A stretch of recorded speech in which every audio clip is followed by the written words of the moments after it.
Welcome to the funnel effect. आज का subject है मॉडल कॉन्टेक्स्ट प्रोटोकॉल यानी एमसीपी।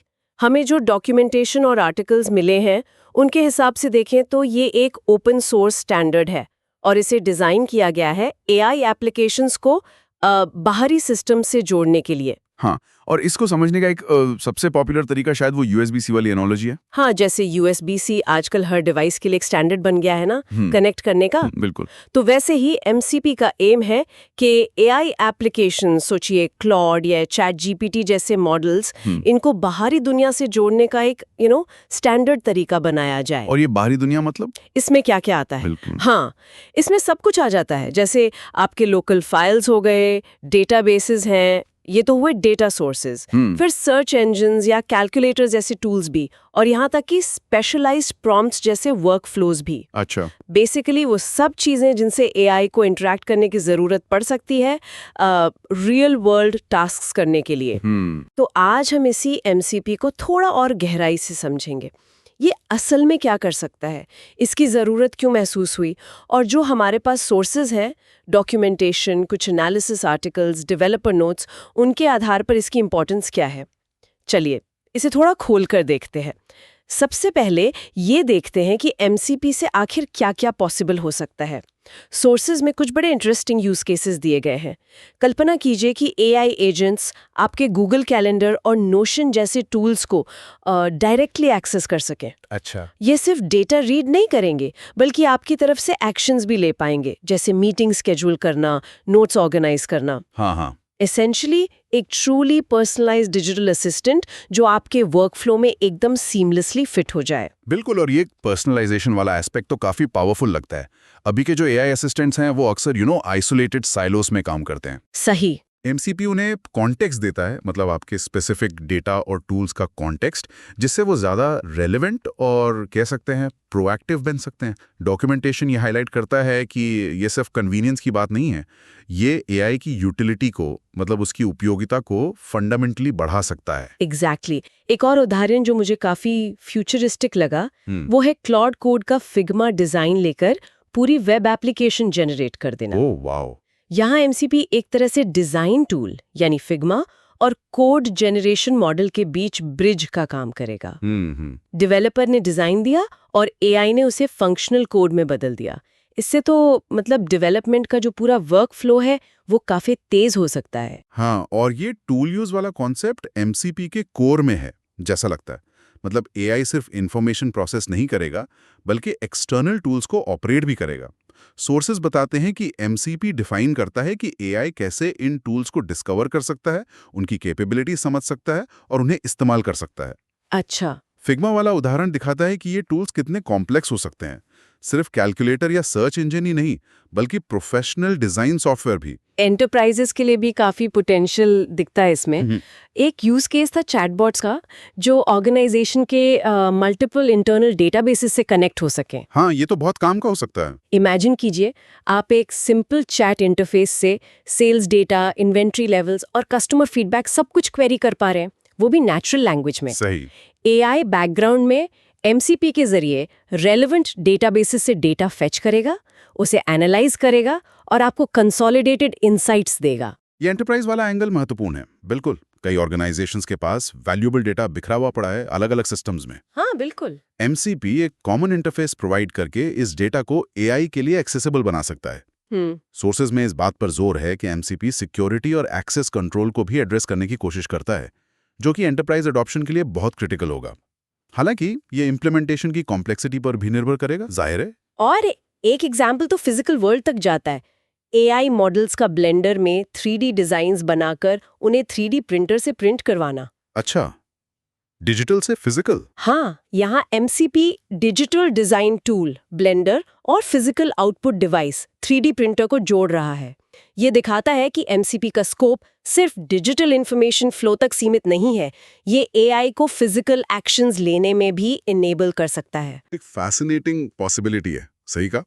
एमसीपी आईओ को सेंसर से डेटा लेने और एक्चुएटर्स को कंट्रोल करने का एक स्टैंडर्डाइज तरीका दे सकता है। 3D प्रिंटिंग तो एक उदाहरण है, पर सोचिए इंडस्ट्रियल ऑटोमेशन, रोबोटिक्स या स्मार्ट होम डिवाइसेस के बारे में। एमसीपी इन्हें एआई कंट्रोल के लिए ज्यादा एक्सेसिबल बना सकता है। ऑफ कोर्स यहाँ सेफ्टी और रिलायबिलिटी सबसे जरूरी हो जाते हैं। ये सारे एग्जाम्पल्स दिखाते हैं कि पोटेंशियल तो बहुत ज्यादा है, लेकिन सवाल उठता है कि स्टैंडर्डाइजेशन की जरूरत ही क्यों पड़ी? मतलब अलग अलग सिस्टम्स को कनेक्ट करने के तरीके तो पहले भी थे, एपीआईज वगैरह। एमसीपी अलग क्या कर रहा है? इसकी रियल सिग्निफिकेंस क्या है? हाँ, ये अच्छा सवाल है। देखिए, सिग्निफिकेंस इस बात पर निर्भर करती है कि आप इस इकोसिस्टम में कहाँ हैं। अगर डेवलपर्स के पॉइंट ऑफ व्यू से देखें हाँ, तो एमसीपी का सबसे बड़ा फायदा है डेवलपमेंट टाइम और कॉम्प्लेक्सिटी में कमी। अभी क्या होता है, अगर एक एआई एप्लीकेशन को मान लीजिए 5 अलग-अलग एक्सटर्नल सिस्टम से कनेक्ट करना है, जैसे गूगल कैलेंडर, स्लैक, जीरा, सेल्सफोर्स और कोई कस्टम डेटाबेस, ओके, तो डेवलपर को हर सिस्टम के लिए कस्टम एपीआई इंटीग्रेशन लिखना पड़ता है। हर एपीआई की अपनी क्वर्क्स होती हैं, ऑथेंटिकेशन मेथड्स अलग, डेटा फॉर्मेट्स अलग। ये बहुत टाइम कंज्यूमिंग और एरर प्रोन भी है। मतलब हर बार एक नया अडेप्टर बनाना पड़ता है हर कनेक्शन के लिए। एग्जैक्टली। एमसीपी एक यूनिवर्सल अडेप्टर की तरह काम करने का वादा करता है। अगर वो 5 external systems MCP compliant servers के तौर पे एक्सपोज होते हैं, अच्छा, तो एआई एप्लीकेशन जो एमसीपी क्लाइंट है को सिर्फ एमसीपी प्रोटोकॉल इंप्लीमेंट करना होगा।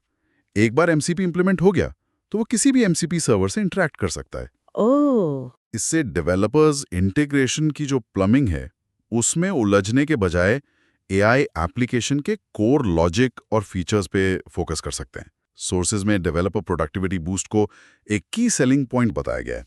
तो डेवलपर्स के लिए लाइफ आसान होती है, जिससे इनोवेशन तेज हो सकता है।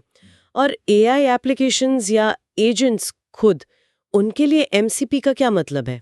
एआई एप्लीकेशंस के लिए एमसीपी एक गेटवे है, समझिए एक दरवाजा है जो उन्हें डेटा सोर्सेज, टूल्स और एप्स के एक पोटेंशियली बहुत बड़े इकोसिस्टम तक एक्सेस देता है। जैसे यूएसबी-सी ने पेरिफेरल्स का इकोसिस्टम बनाया। बिल्कुल, वैसे ही एमसीपी भी एआई एक्सेसिबल टूल्स और डेटा सोर्सेज का एक नेटवर्क बना सकता है। इससे एआई की कैपेबिलिटीज ड्रामेटिकली बढ़ सकती हैं। वो सिर्फ अपने इंटरनल नॉलेज पर निर्भर नहीं रहेंगे, बल्कि रियल टाइम डेटा फेच कर सकेंगे, कैलकुलेशंस कर सकेंगे, एक्सटर्नल सॉफ्टवेयर कंट्रोल कर सकेंगे, फिजिकल एक्शंस ट्रिगर कर सकेंगे।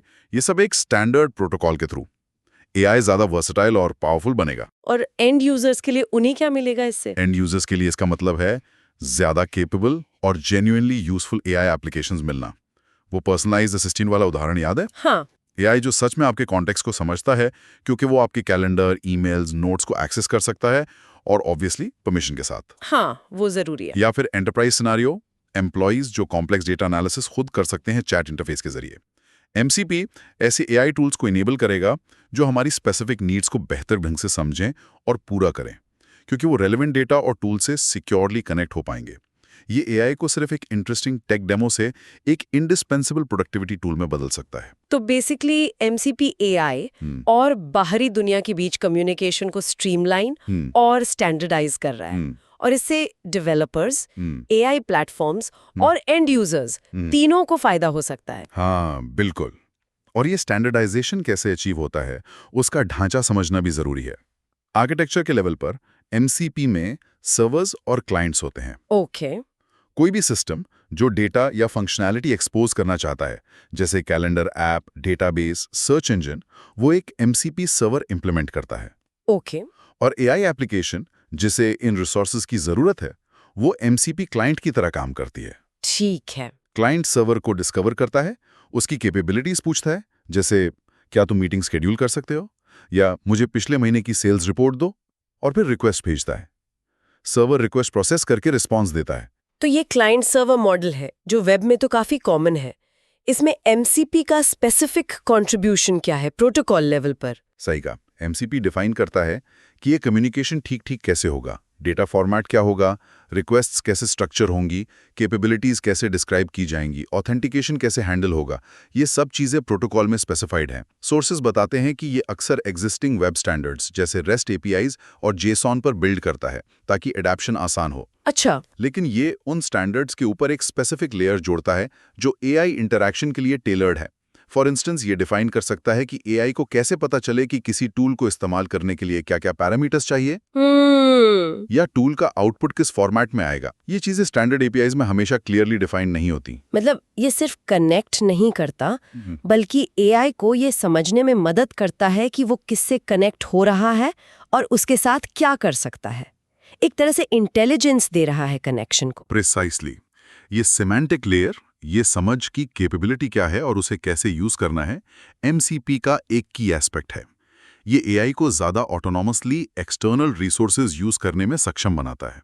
स्टैंडर्डाइजेशन का मतलब ये भी है कि अगर कल कोई नया कैलेंडर ऐप आता है जो एमसीपी कंप्लायंट है, तो एग्जिस्टिंग एमसीपी क्लाइंट यानी एआई एप्लीकेशन उसे बिना कोड चेंज किए यूज कर पाएगा।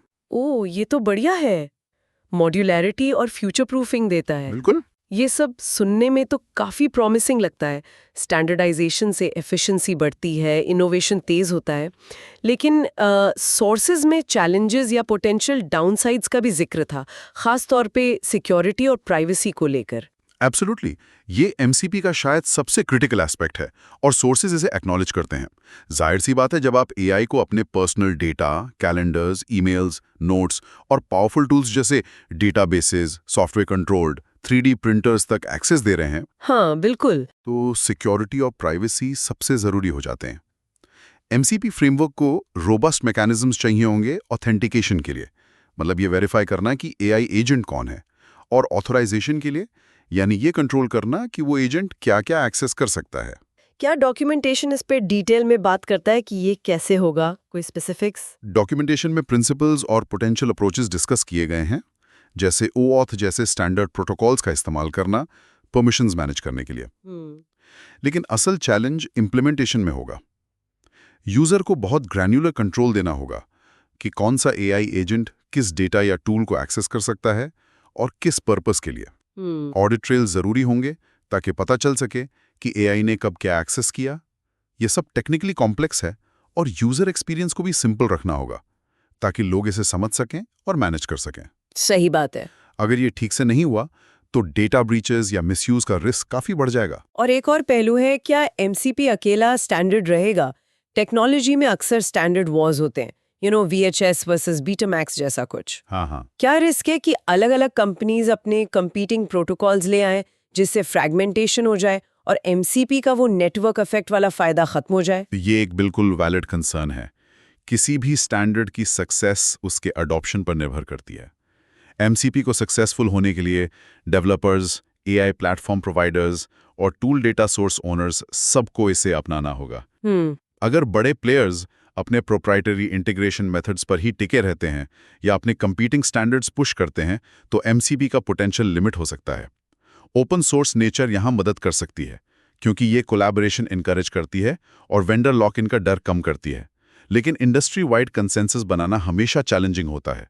सोर्सेज में इस इकोसिस्टम बिल्डिंग चैलेंज का जिक्र है। तो पोटेंशियल बहुत है लेकिन चैलेंजेस भी रियल हैं। टेक्निकल कॉम्प्लेक्सिटी है, सिक्योरिटी रिस्क्स है और अडॉप्शन हर्डल्स भी हैं। ये देखना इंटरेस्टिंग होगा कि एमसीपी आगे कैसे इवॉल्व होता है। इंडीड, एमसीपी एक वाकई एम्बिशियस अटेम्प्ट है एआई इंटीग्रेशन की एक बड़ी प्रॉब्लम सॉल्व करने का। अगर ये सफल होता है तो ये एआई एप्लीकेशंस के डेवलपमेंट और उनकी कैपेबिलिटीज को सिग्निफिकेंटली इम्पैक्ट कर सकता है। तो संक्षेप में आज हमने मॉडल कॉन्टेक्स्ट प्रोटोकॉल एमसीपी को समझा।